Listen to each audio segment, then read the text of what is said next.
आइए दोस्तों, आज हम लोग एक बार फिर से यहाँ पर इकट्ठा हुए हैं मैथमेटिक्स पढ़ने के लिए। बीएससी सेकेंड ईयर मैट्रिक्स वाली आपकी किताब चल रही है।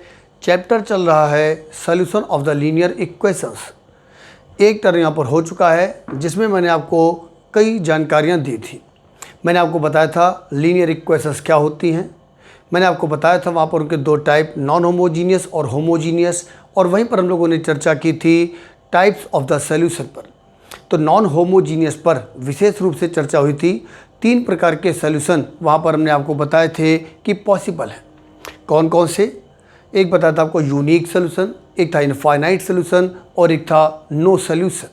और वहीं पर ऑगमेंटेड मैट्रिक्स और कोफिशिएंट मैट्रिक्स का परिचय देते हुए एकलन फॉर्म से रैंक निकालते हुए मैंने आपको बताई थी conditions for the unique solution, for the infinite solution and for the no solution.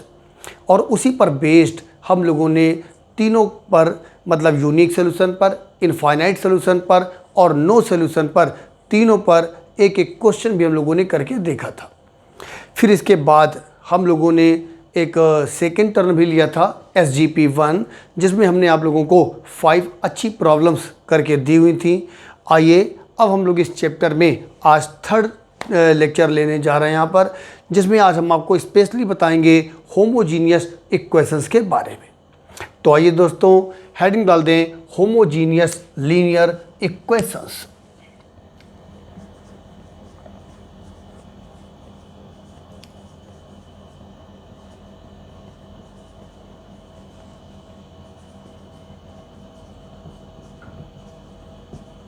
Homogeneous linear equations, जैसे कि हमने आपको बताया था लीनियर इक्वेशंस जहाँ पर x, y और z की पावर 1 1 1 थी।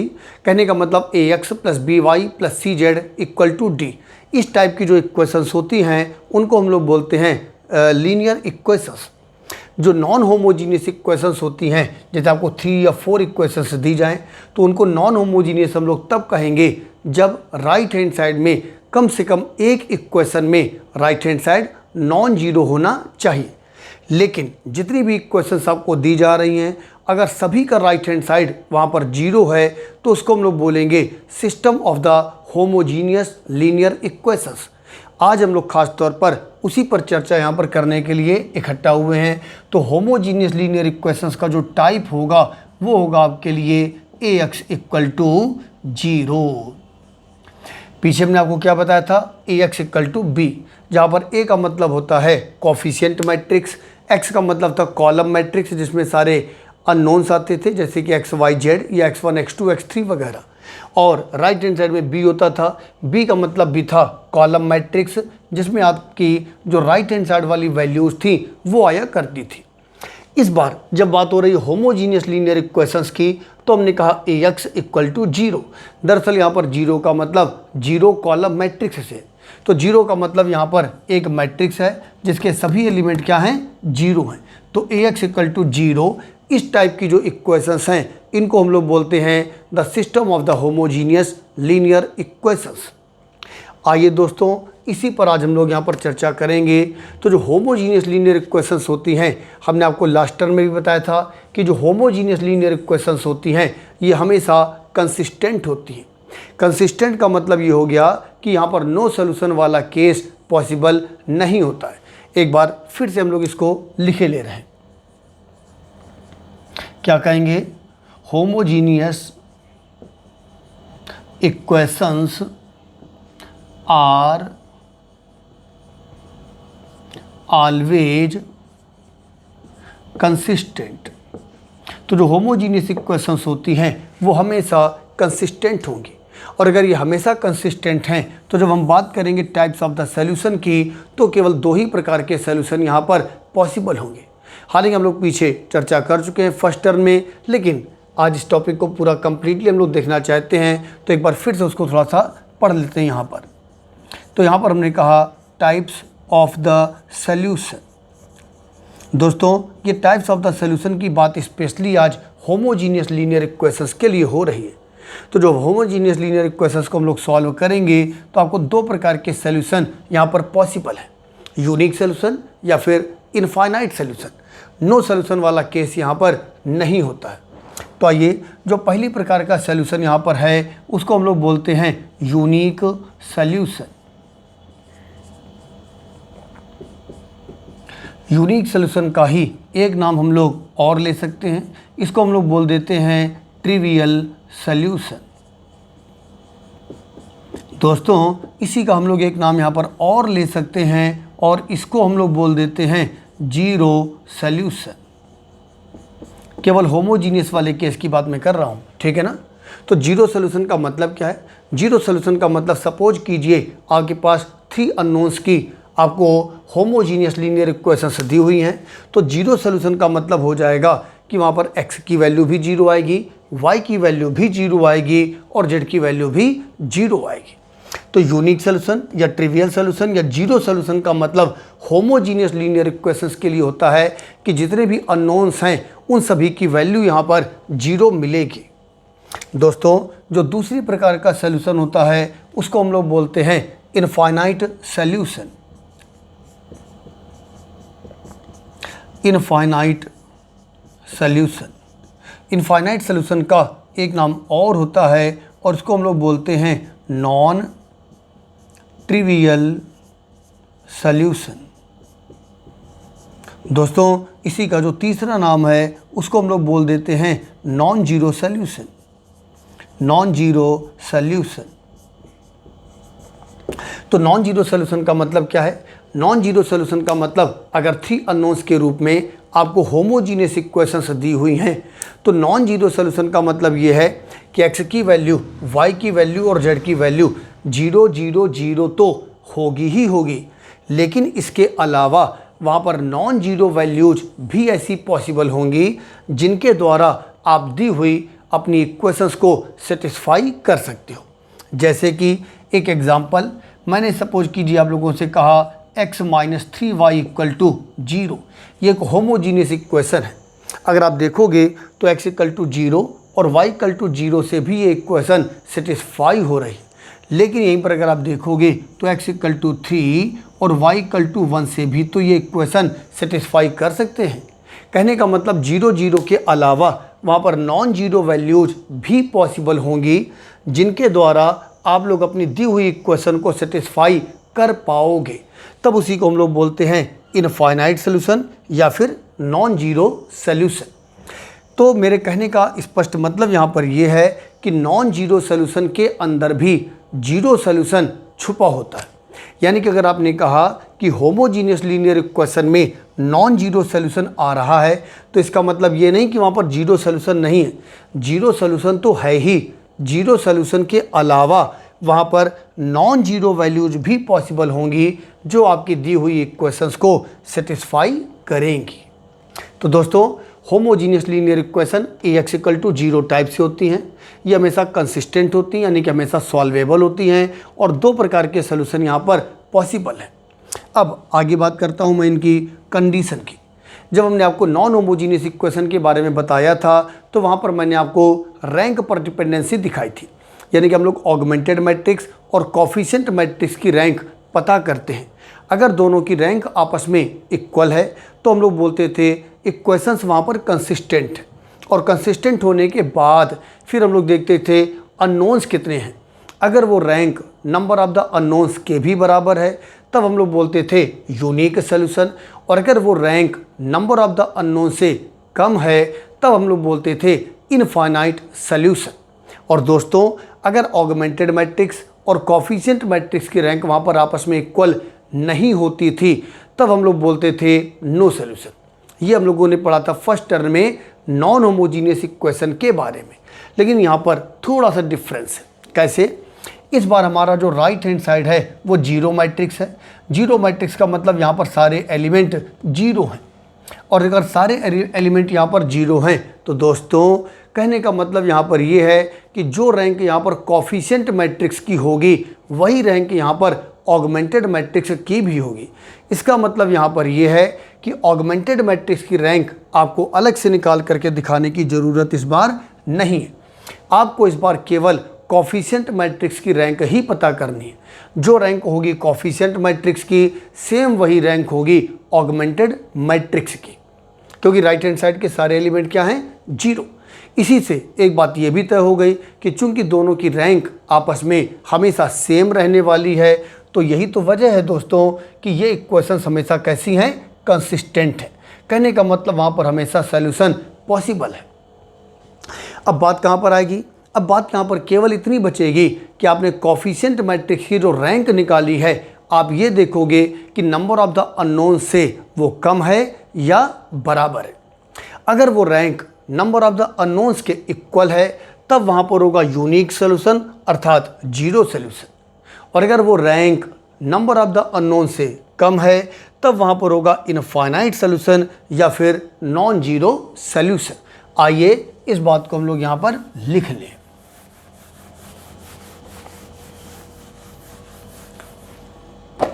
हाँ, क्या कहेंगे, in homogeneous equations we determine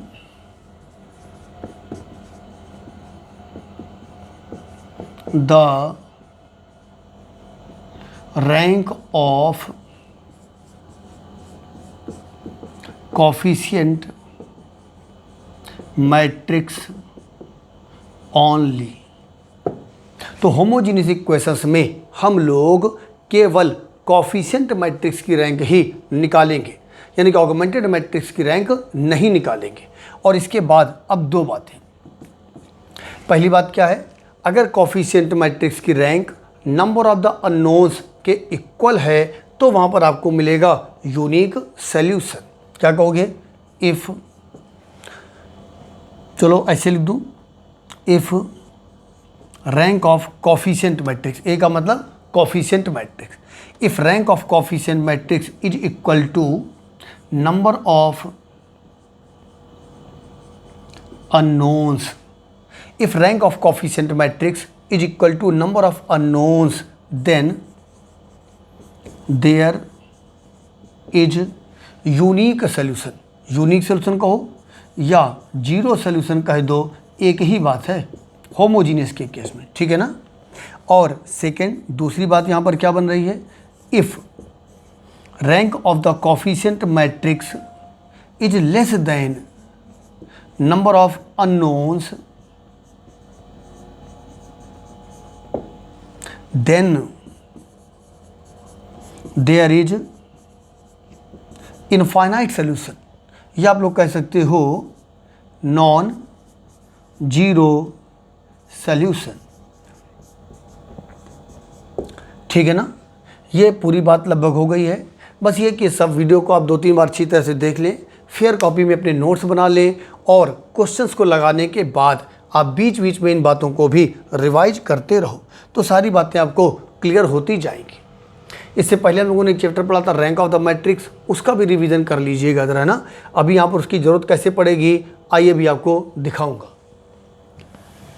हाँ, तो आज हम लोगों ने होमोजीनियस लीनियर इक्वेशन के बारे में समझा और वहाँ पर हम लोग यूनिक सोल्यूशन है या इनफाइनाइट सोल्यूशन है कैसे पता करते हैं, इसकी कंडीशन को हमने जाना। तो हम लोगों ने यहाँ पर यह सीखा कि इस बार हम लोग केवल कोफिशिएंट मैट्रिक्स की रैंक पता करेंगे और नंबर ऑफ द अननोन से कंपेयर करेंगे। आइए दोस्तों, आज भी मैं आपको 3 क्वेश्चंस यहाँ पर बताऊंगा और 3 क्वेश्चन के द्वारा मैं आप लोगों को यहाँ पर इसकी जो कॉन्सेप्ट है वो क्लियर करने का प्रयास करूँगा। तो आइए मुकेश कुमार सिंह की किताब से एक्सरसाइज नंबर 6.2 मैं लेने जा रहा हूँ यहाँ पर क्वेश्चन नंबर 1 का फर्स्ट पार्ट। उससे पहले एक चीज़ आपके लिए देखिए रखी है, मैं आपको क्लास में बोलता रहता था, ये किताब जिनके पास नहीं है, जब मैं आपको पढ़ाया करता था क्लास में ना, ऑफलाइन क्लासेज हमारी चलती थी, तो जीत आपकी, या इंग्लिश में कर लेना चाहें तो you can win, Shiv Khera की ये किताब है। ये मैं केवल इसलिए दिखा रहा हूँ, ये सभी लोग अपने पास रखें और इसको रोज़ 2-4 पेज पढ़ते रहा करो। कब तक पढ़ना है, ये समझ सकते हो कि आपको ताउम्र पढ़ना है, आप अपनी पूरी ज़िंदगी इसको पढ़ते रहें, या इस तरह की इसके एक किताब ख़त्म हो जाए, मैं आपको और भी दूसरी किताबें दिखा दूंगा, तो कोई ना कोई एक अच्छी किताब आप लोग हमेशा पढ़ते रहने के आदत में आइए। और पढ़ने का जो बेस्ट टाइम मुझे लगता है सोने के पहले, जब आप सोने जा रहे हैं तो उससे पहले आप इस किताब के 4 पेज, 5 पेज, 10 पेज पढ़ें, किताब को बंद करके रख दें और फिर सो जाएं। ये मुझे लगता है इस तरह की किताबों को पढ़ने का बेस्ट टाइम मुझे लगता है। ये एक आदत में रखिए अपनी होल लाइफ, मैं समझता हूँ। आइए दोस्तों, तो एक्सरसाइज नंबर 6.2 में क्वेश्चन नंबर 1 का फर्स्ट पार्ट मैं आपको बताने जा रहा हूँ।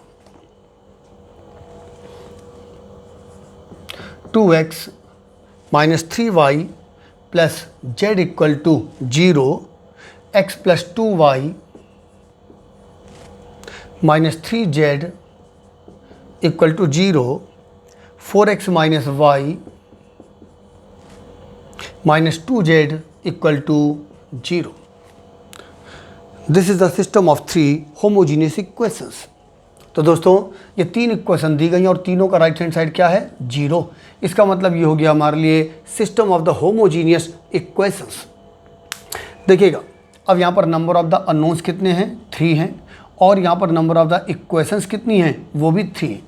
जब दोनों चीज़ें 3 होती हैं तो हम लोग यहाँ पर रैंक को, अगर हम रैंक ऑफ द मैट्रिक्स वाले चैप्टर में जाएं तो वहाँ पर आप लोगों ने 3 मेथड पढ़े थे, और जो सेकेंड मेथड था माइनर मेथड, उसके थ्रू भी आप लोग यहाँ पर कोफिशिएंट मैट्रिक्स की रैंक को चेक कर सकते हो कि 3 है या 3 से कम है।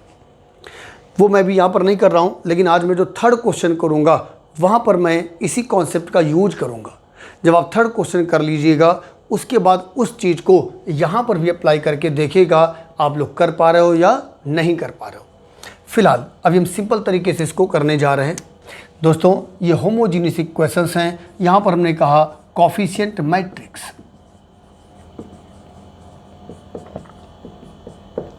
हाँ, तो कोफिशिएंट मैट्रिक्स क्या बनेगी ज़रा बताएं आप लोग। तो ये आएगी 2 माइनस 3 1 1 2 माइनस 3 4 माइनस 1 माइनस 2। आइए हम लोग यहाँ पर कोफिशिएंट मैट्रिक्स की रैंक पता करेंगे। तो रैंक पता करने के 3 मेथड आपने पढ़े हुए हैं, है ना, नॉर्मल फॉर्म में चेंज करके, फिर माइनर्स मेथड और एक्लन फॉर्म। दोस्तों एक्लन फॉर्म से हम लोग इसकी रैंक यहाँ पर निकालेंगे। तो उसके लिए हम लोग इसको अपर ट्रायंगुलर फॉर्म में पहले तो चेंज करते हैं। उसके लिए इनकी हेल्प से नीचे वाले जो एलिमेंट्स हैं उन्हें 0 बनाते हैं। दोस्तों इस एलिमेंट को 1 बनाना कोई ज़रूरी नहीं है, कंपलसरी नहीं है, लेकिन अगर इजी वे में बन जाए तो बना लिया करो, क्योंकि 1 की हेल्प से फिर ये ऑपरेशंस थोड़े से इजी हो जाते हैं। 0 बनाना थोड़ा सा आसान हो जाता है। तो चलिए मैं यहाँ पर ये काम कर रहा हूँ। आइए हम लोग R1 और R2 को आपस में इंटरचेंज कर लें। तो हम लोगों ने यहाँ पर ऑपरेशन अप्लाई किया on interchanging R1 and R2। Now the coefficient matrix is equivalent to 1 2 minus 3 2 minus 3 1, फिर यहाँ पर है 4 माइनस 1 एंड माइनस 2।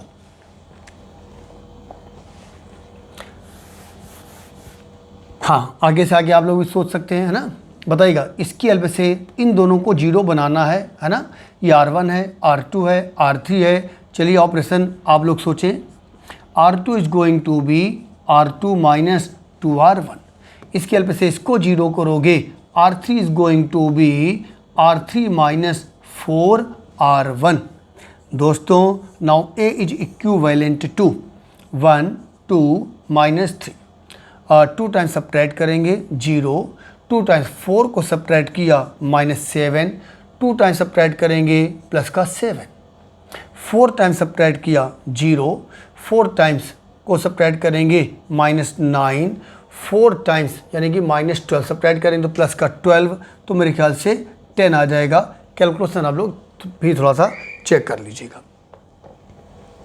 हाँ, फिर आइए इसकी हेल्प से इन दोनों को 0 बनाया। अब आइए हम लोग इसकी हेल्प से इसको 0 बनाएं। फिर वही बात है, इसको 1 बनाना कोई कंपलसरी नहीं है, लेकिन ईजिली अगर बन रहा हो तो बना लिया करो। कैलकुलेशन थोड़ा सा आसान हो जाता है। तो आइए एक काम करते हैं, इसको हम लोग 1 बना पा रहे हैं कैसे। R2 को डिवाइड कर दीजिए -7 से। हमने आपको 3 एलिमेंट्री ऑपरेशंस बताए थे, वहीं पर सेकेंड एलिमेंट्री ऑपरेशन यही था, यानी कि R2 को हम लोग चेंज कर रहे हैं। क्या चेंज किया? हम लोगों ने R2 को डिवाइड कर दिया -7 से। अब ये बनेगा A is equivalent to 1 2 minus 3, 0 1 minus 1, 0 minus 9 10।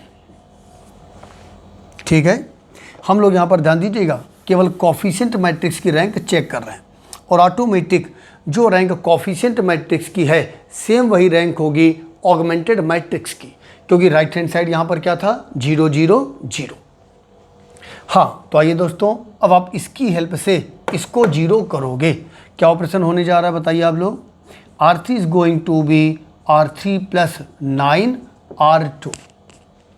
हाँ, तो ये बनेगा A is equivalent to 1 2 minus 3, फिर ये हो जाएगा 0 1 माइनस 1, 9 टाइम्स ऐड कर लो 0, 9 टाइम्स ऐड करोगे 0, 9 टाइम्स ऐड करेंगे तो 1 आ जाएगा। बस ये एकलन फॉर्म आ चुका है। कैसे, यहाँ पर एक भी 0 नहीं है, इस रो में 1 0 है और यहाँ पर 2 0, यानी कि row by row number of the zeros increase कर रहे हैं।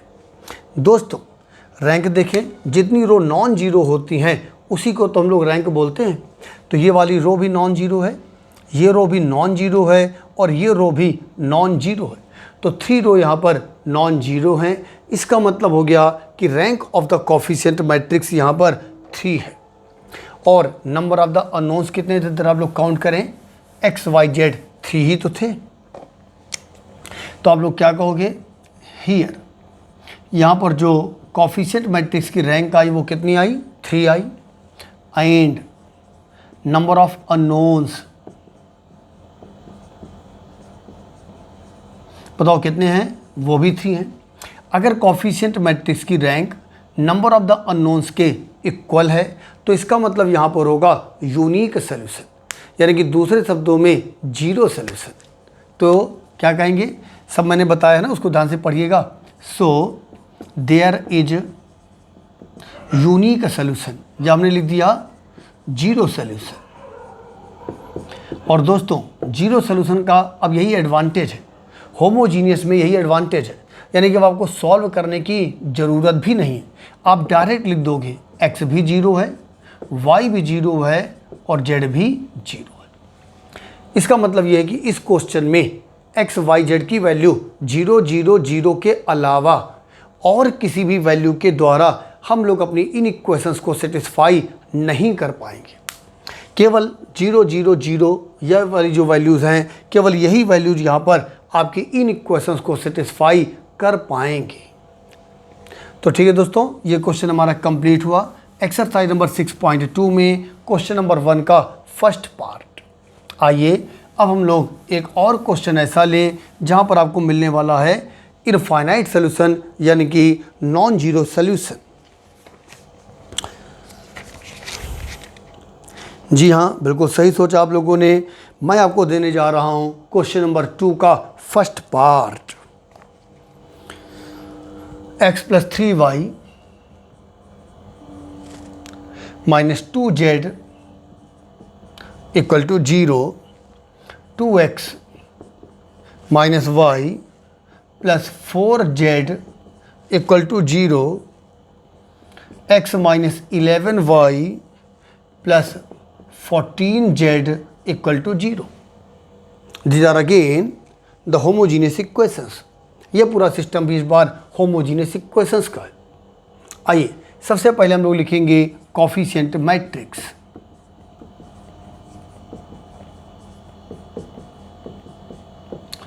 प्यारे बच्चों, कोफिशिएंट मैट्रिक्स बताइए ज़रा यहाँ पर क्या बन रही है। तो ये होगा 1 3 माइनस 2 2 माइनस 1 4 1 माइनस 11 एंड 14 ऐसे। आइए हम लोग यहाँ पर इसको अपर ट्रायंगुलर फॉर्म में कन्वर्ट करें। तो आइए इस 1 की हेल्प से इन दोनों को 0 बनाएं। क्या ऑपरेशन जाएगा, ज़रा आप लोग सोचें तो आइए इसकी हेल्प से इसको 0 करेंगे।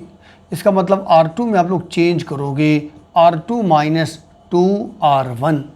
आइए इसकी हेल्प से इसको 0 करेंगे तो R3 में चेंज करोगे R3 माइनस R1। अब ये बनेगा A is equivalent to 1 3 minus 2 2 times subtract कीजिए 0, 2 टाइम्स सब्ट्रैक्ट करेंगे -7, 2 टाइम्स सब्ट्रैक्ट करेंगे तो ये हो जाएगा 8। ठीक है, हाँ सब्ट्रैक्ट कीजिए 0, सब्ट्रैक्ट करेंगे माइनस का 14, सब्ट्रैक्ट करोगे +16। चेक करें।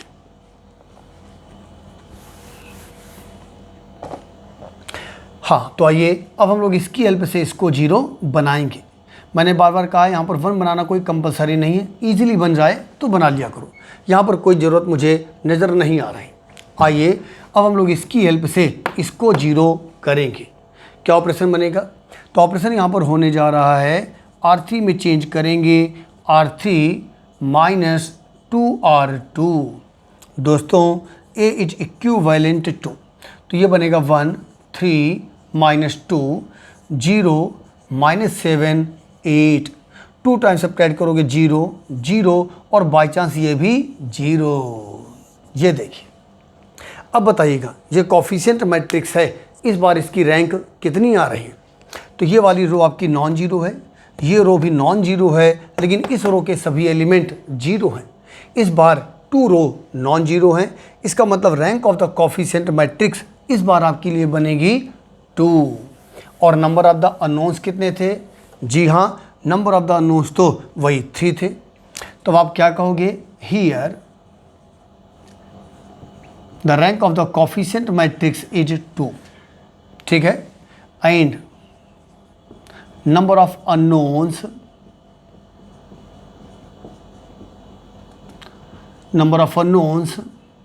आर 3।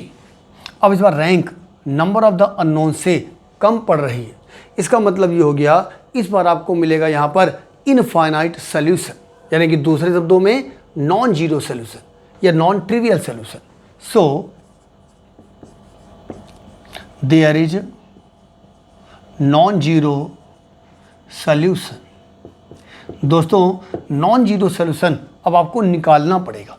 तो नॉन जीरो सोल्यूशन का मतलब है x = 0, y = 0, z = 0 के अलावा x, y, z की इस बार नॉन जीरो वैल्यूज भी पॉसिबल होंगी जो आपकी दी हुई इक्वेशंस को सेटिस्फाई कर पाएंगी। आइए उन वैल्यूज को हम लोग यहाँ पर पता करें। तो अब यहाँ पर फिर वही कहोगे on writing the equations in the form of ax = b। तो आइए लिखते हैं on writing the equations in the form of ax = b। b लिखो या 0 भी लिख सकते हैं ना, क्योंकि ये होमोजीनियस इक्वेशंस हैं और 0 का मतलब जीरो मैट्रिक्स, यानी कि राइट हैंड साइड यहाँ पर 0 है। आइए इसको मैं इरेज नहीं कर रहा हूँ क्योंकि इसकी भी ज़रूरत पड़ेगी, तो मैं इसको इरेज कर रहा हूँ, यहाँ पर जगह खाली कर रहा हूँ, ये आप लोग नोट कर लीजिएगा, ठीक है ना। हाँ, तो ax = b, a का मतलब कोफिशिएंट मैट्रिक्स, तो कोफिशिएंट मैट्रिक्स का मतलब हो गया 1, 3 - 2, यही वाला लिखोगे ना जो लास्ट में आया है, 0 - 7, 8 और 0, 0, 0 जो लास्ट में आया है उसको लिखा। फिर x का मतलब वही अननोन्स x, y, z लिख दिए, और b लिखो या 0 लिखो, 0 का मतलब जीरो मैट्रिक्स है, यानी कि जिसके सारे एलिमेंट 0 हैं। दोस्तों आइए इन दोनों मैट्रिसेस का मल्टीप्लिकेशन करें, वही रो का कॉलम से, और राइट हैंड साइड वाली मैट्रिक्स से कंपेयर करें। क्या मिलने जा रहा है आपको? x + 3y - 2z = 0। हाँ, सेकेंड इक्वेशन बोले भाई, -7y + 8z = 0। और थर्ड वाली लिखने की कोई ज़रूरत नहीं है क्योंकि वो सारे 0 ही हो जाएंगे।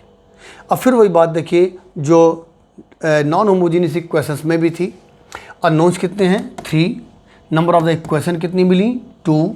इसका मतलब एक इक्वेशन यहाँ पर कम पड़ रही है, और जितनी इक्वेशंस कम पड़ती हैं उतने ही वेरिएबल आप लोग अपनी तरफ से लेट करते हो।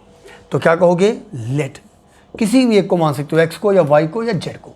चलिए z को ले लिया, लेट z = k। जब आप z की वैल्यू यहाँ पर पुट करोगे तो आपको y की वैल्यू मिल जाएगी यहाँ पर 8k/7। दोस्तों y और z की वैल्यू यहाँ पर पुट करोगे तो आपको x की वैल्यू भी कैलकुलेशन आप लोग कर लीजिएगा, k के टर्म में मिल जाएगी। अब ये के टर्म में वैल्यूज आने का मतलब यही आपके लिए नॉन जीरो सोल्यूशन। आप के की वैल्यू 1 रखोगे तो एक्स वाई जेड की वैल्यूज जो आपको मिलेंगी वो आपकी दी हुई इक्वेशंस को सेटिस्फाई करेंगी। आप के की वैल्यू 2 रखोगे तो एक्स वाई जेड की वैल्यूज चेंज हो जाएंगी और ये वैल्यूज भी आपकी दी हुई इक्वेशंस को सेटिस्फाई करेंगी। तो इस प्रकार से आप के की वैल्यू बदलते जाते हो और आपको यहाँ पर बार बार नए सोल्यूशन मिलते जाते हैं, इसीलिए इसको हम लोग बोलते हैं इनफाइनाइट सोल्यूशन। और चूंकि ये नॉन जीरो वैल्यूज हैं इसीलिए इसको हम लोग बोल रहे हैं नॉन जीरो सोल्यूशन। तो ये था हमारा सेकेंड क्वेश्चन। तो होमोजीनियस लीनियर इक्वेशंस का ये टॉपिक चल रहा है। 3 क्वेश्चंस मैंने आपको बताने के लिए कहा था। आइए अब हम लोग करेंगे आज का लास्ट क्वेश्चन। तो इसके लिए मैं ले रहा हूँ एक्सरसाइज नंबर 6.2 में प्रॉब्लम नंबर 6। आइए प्रॉब्लम नंबर 6 मैं पढ़ता हूँ। फाइंड द वैल्यू ऑफ के for which the following system of equations this has a non zero solution. चलिए मैं क्वेश्चन भी लिखे दे रहा हूँ। फाइंड द वैल्यू ऑफ के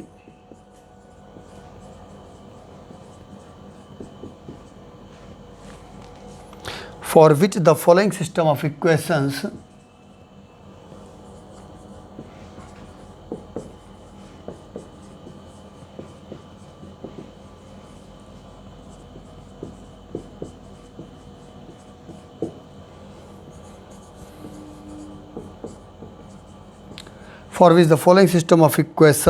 हाँ कौन सी इक्वेशंस हैं?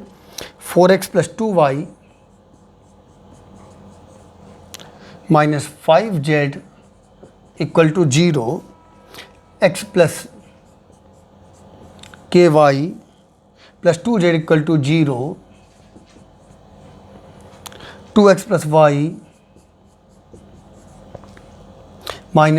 z = 0 has a non-zero solution, has a non-zero solution। ठीक है, देखिएगा अब ये 3 यहाँ पर आपको होमोजीनियस इक्वेशन दी गई हैं और आपसे डिमांड की गई है नॉन जीरो सोल्यूशन की। अब कॉन्सेप्ट देखिएगा ज़रा, यहीं पर आपसे कह रहा है के की वैल्यू क्या होगी, के की वैल्यू यहाँ पर क्या होनी चाहिए, जबकि इन तीनों इक्वेशंस का जो सोल्यूशन है वो इस बार आपसे कहा जा रहा है नॉन जीरो सोल्यूशन। आइए अभी मैंने आपको जब क्वेश्चन नंबर 1 करवाया था तो मैंने कहा था क्वेश्चन नंबर 3 में जो कॉन्सेप्ट आपको बताऊंगा आप चाहो तो उसको ज़रा 1 में भी अप्लाई करके देखना। आइए अब यहाँ पर क्या कॉन्सेप्ट है आपको दिखाता हूँ। एक बार इन इक्वेशंस को मैं ऊपर ज़रा फिर से ठीक से लिखना चाहता हूँ। 4x + 2y - 5z = 0, x + ky + 2z = 0, 2x + y - z = 0। कैसा सोल्यूशन चाहिए? Non zero. दोस्तों बताइए यहाँ पर कोफिशिएंट मैट्रिक्स क्या है? कोफिशिएंट मैट्रिक्स, कोफिशिएंट मैट्रिक्स है 4 2 - 5 1 k 2 2 1 - 1। ठीक है ना, ये आपकी कोफिशिएंट मैट्रिक्स है। और अगर आप देखोगे तो ये मैट्रिक्स जो है वो इस बार स्क्वायर मैट्रिक्स है 3/3। ठीक है ना, ये स्क्वायर मैट्रिक्स है। और जब स्क्वायर मैट्रिक्स होता है तब आप लोग यहाँ पर डायरेक्ट माइनर मेथड या कह सकते हो डिटर्मिनेंट मेथड का यूज कर लेते हो। अगर आप इसको एकलन फॉर्म से करोगे तब भी आपका क्वेश्चन हो जाएगा, लेकिन अगर आप माइनर मेथड या डिटर्मिनेंट मेथड अप्लाई करते हो तो एक सिंपल वे में ईजिली हो जाएगा और देखने में भी वो क्वेश्चन अच्छा लगेगा। क्या कॉन्सेप्ट है अब आपको समझाता हूँ। बताइए अननोन कितने थे? 3, x y और z। अननोन यहाँ पर 3 है और सोल्यूशन आपको चाहिए non zero. Rank of the matrix वाले का भी थोड़ा सा रिवीजन करेंगे ना तो ये क्वेश्चन आपको बिल्कुल क्लियर होगा। मैं आपको बाकी पूरी बात बता भी रहा हूँ अभी, देखिएगा। अननोन्स कितने हैं? 3, x y और z। आपको चाहिए नॉन जीरो सोल्यूशन। अभी आज मैंने आपको बताया अगर आपको नॉन जीरो सोल्यूशन चाहिए तो कोफिशिएंट मैट्रिक्स की rank number of the unknown से कम होनी चाहिए। अननोन 3 है, इसका मतलब कोफिशिएंट मैट्रिक्स की रैंक 3 से कम होनी चाहिए। और रैंक 3 से कम कैसे होगी? अब मैं पीछे वाले चैप्टर में जा रहा हूँ, रैंक ऑफ द मैट्रिक्स में, माइनर्स मेथड वाले में, ठीक है ना। तो ना अगर आप चाहते हो कि आपके मैट्रिक्स की रैंक 3 से कम हो, तो रैंक 3 से कम तब होगी जब 3/3 ऑर्डर का माइनर 0 हो जाएगा। मैं ये लिखे भी दे रहा हूँ, बाकी एक बार आप लोग उस चैप्टर में जा कर के एक बार फिर से थोड़ा सा रिवीजन जरूर कर लेंगे, ठीक है ना। बहुत इंपॉर्टेंट दोनों चैप्टर हैं।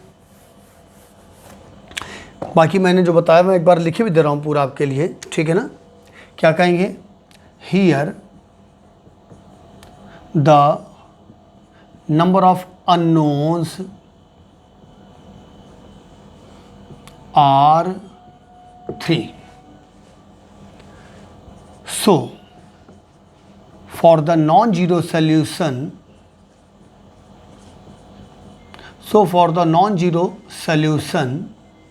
the rank of coefficient matrix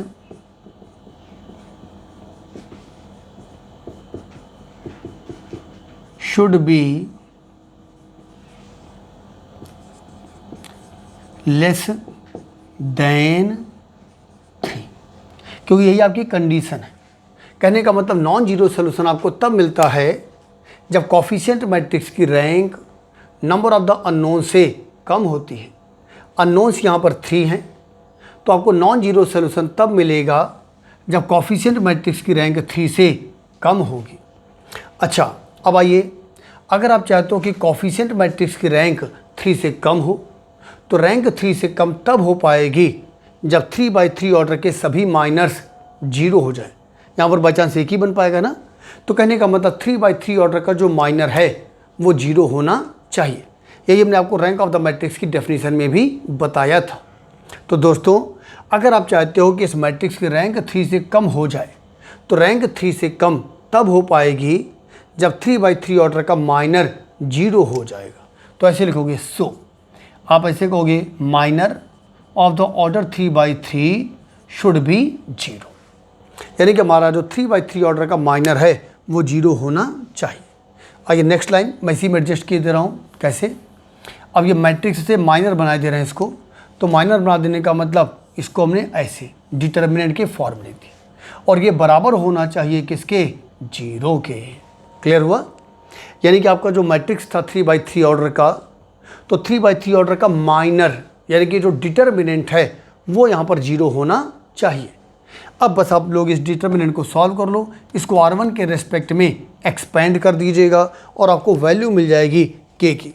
आइए दोस्तों, कॉपी मेथड का यूज कर रहा हूँ। जैसा कि आप लोग जानते हो, कॉपी मेथड थोड़ा सा इजी पड़ता है, तो बुक से देखने पर जब लोग कॉपी मेथड का यूज कर रहे हैं तो K की वैल्यू यहाँ पर 1/2 आ रही है। आप लोग चेक कर लीजिएगा, अगर ये ना आए तो मुझे आप लोग व्हाट्सएप ग्रुप में ज़रूर बताएं। क्लियर है आपको ये बात? तो कहने का मतलब हो गया, अननोन्स यहाँ पर 3 थे, तो नॉन जीरो सोल्यूशन के लिए रैंक 3 से कम होनी चाहिए, और रैंक 3 से कम तब होती है जब 3/3 ऑर्डर का माइनर 0 होता है।